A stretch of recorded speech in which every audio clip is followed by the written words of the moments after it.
In today's video, I am going to teach you how to download the Wizz Air app. To begin, make sure you are on the official Wizz Air website.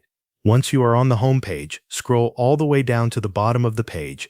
This will take you to the footer area, where you can find additional links and helpful sections related to Wizz Air services. In the footer, look for the section labeled Mobile App. In that section, click the link that says Download the Wizz Air mobile app.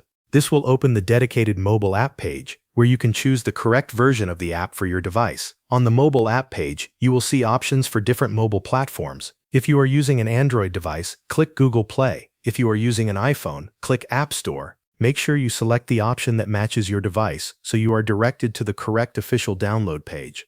After you click your device option, you will be redirected to your phone's official App Store. This could be the Google Play Store for Android or the Apple App Store for iPhone.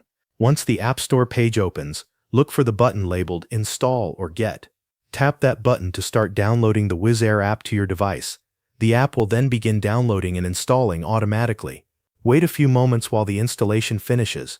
The exact amount of time may depend on your internet connection and your device speed, but in most cases, it should only take a short time. Once the installation is complete, open the Wizz Air app on your device. When the app launches, you can sign in using your existing Wizz Air account if you already have one. If you are new to Wizz Air, choose the option to create a new account and follow the on-screen instructions to get started. After signing in or creating your account, you will be ready to use the app and access Wizz Air services directly from your phone. This can make it easier to manage bookings, view travel details, and use other features available through the mobile app. Thanks for watching. That covers everything you need to know.